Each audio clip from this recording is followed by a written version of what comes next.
Hello everyone, welcome to my channel. In my previous video, I talked about anomers. I told that anomers are the molecules having different configuration across C1. So anomers of glucose, they only differ with respect to the configuration of hydrogen and OH group around C1 atoms only. And they are not enantiomers.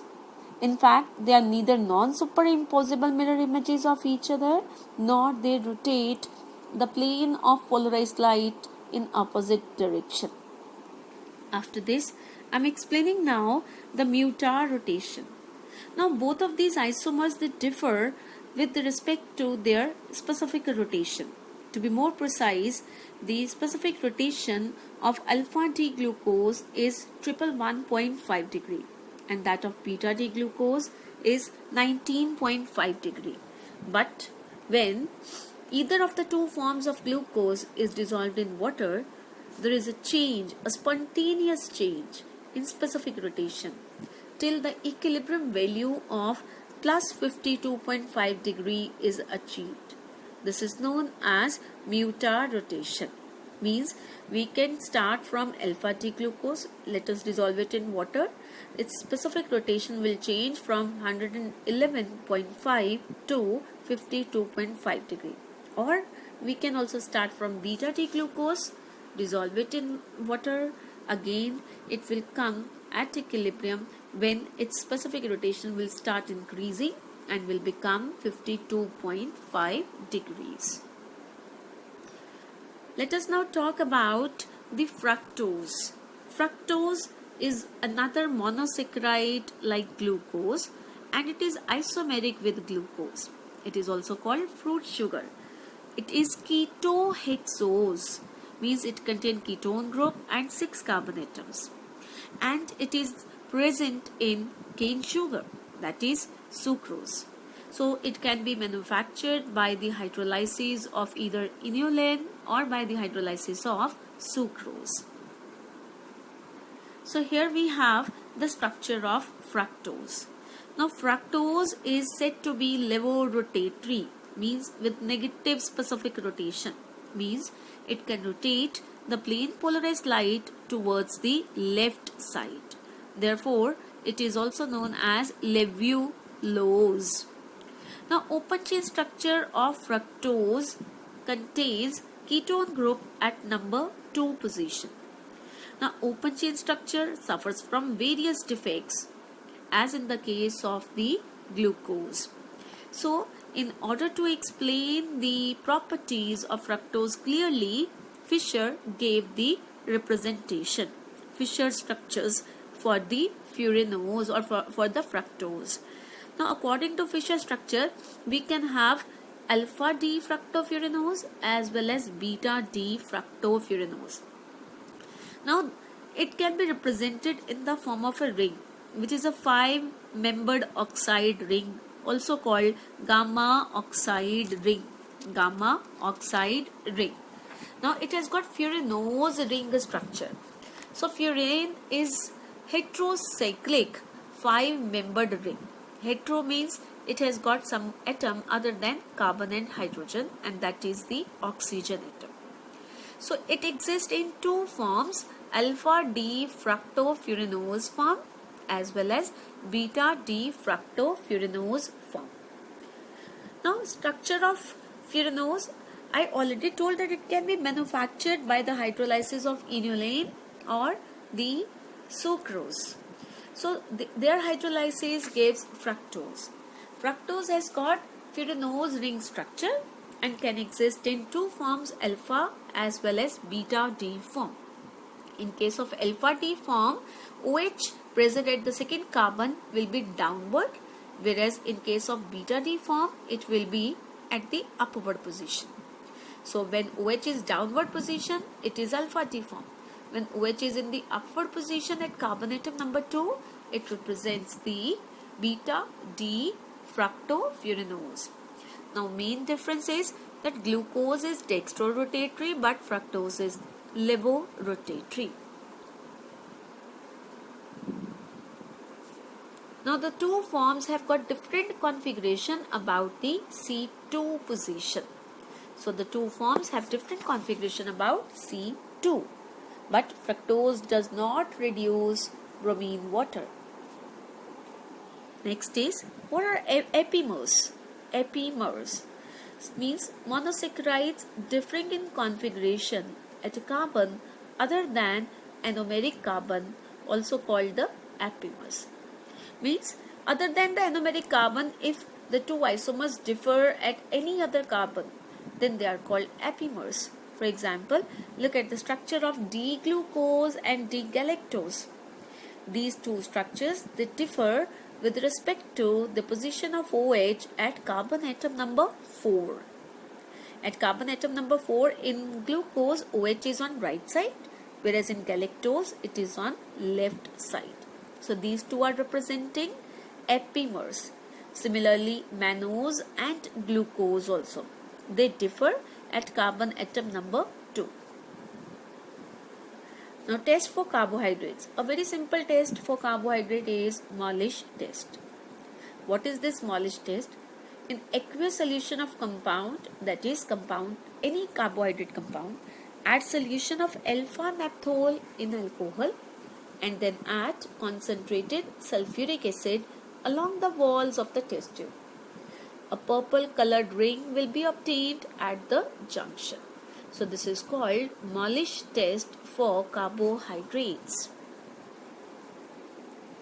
Let us talk about glycosidic linkage before we start the discussion of oligosaccharides.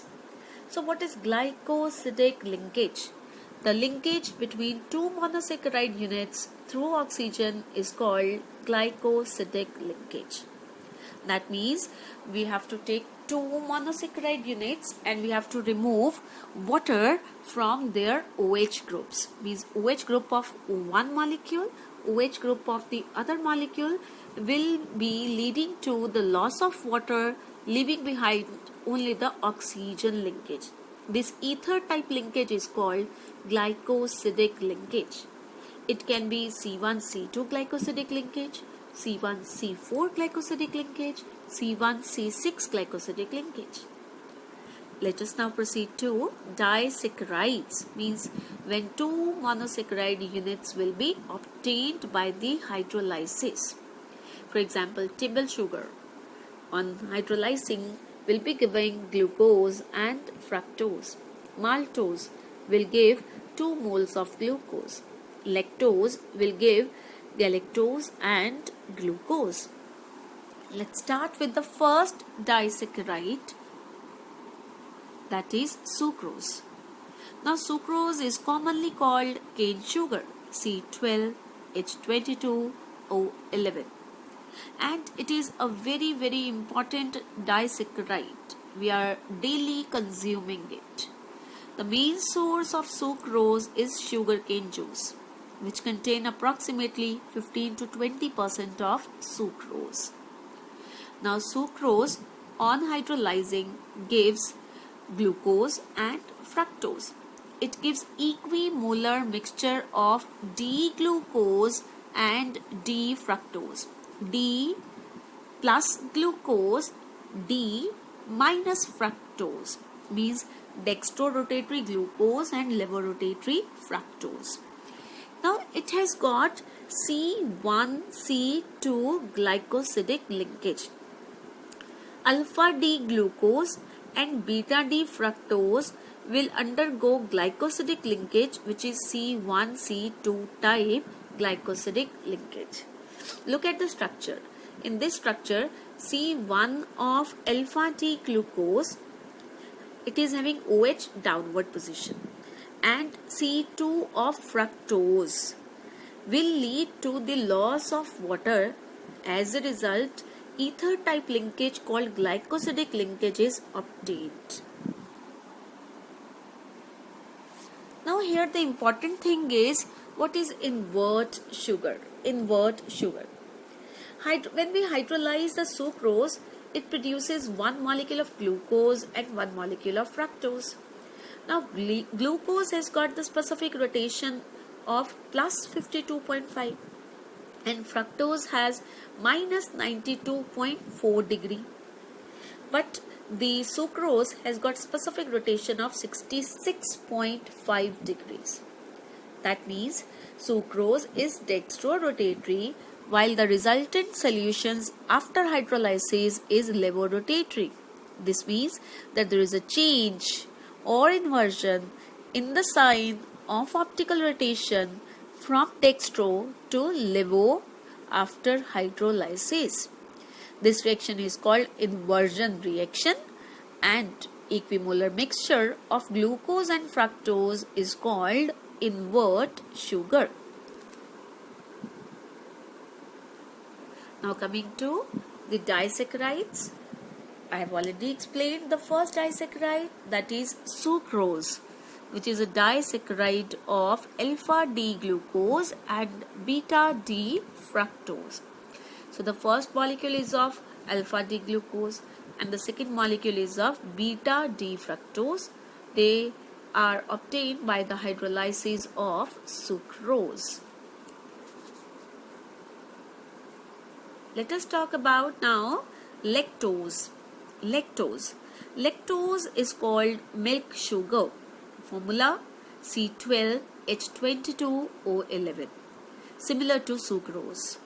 Upon hydrolysis with dilute mineral acid, this lactose will give two monosaccharide units. The first one is glucose, beta D glucose, and the second one will be beta D galactose. Now lactose has got C4 glycosidic linkage, means C1 of galactose and C4 of glucose carbon will be removing a molecule of water and they get connected via glycosidic linkage. Remember, lactose is a reducing sugar. Reducing means it can give tolerance reagent test. It's a reducing sugar. Before we proceed to polysaccharide, let me explain maltose. Maltose is called malt sugar. Malt sugar, it's a disaccharide and it is present in germinated seeds, in cereals, in the form of starch. Now the partial hydrolysis of starch with dilute mineral acid or with the enzyme diastase or beta amylase leads to maltose, and it is dextrorotatory in nature. Structure of maltose. Maltose, I told, maltose is a disaccharide of 2 alpha D glucose units. Alpha D glucose units, and it has C1, C4 glycosidic linkage. The free aldehyde group can be produced at C1 of second glucose molecule in the solution. So it is a reducing sugar.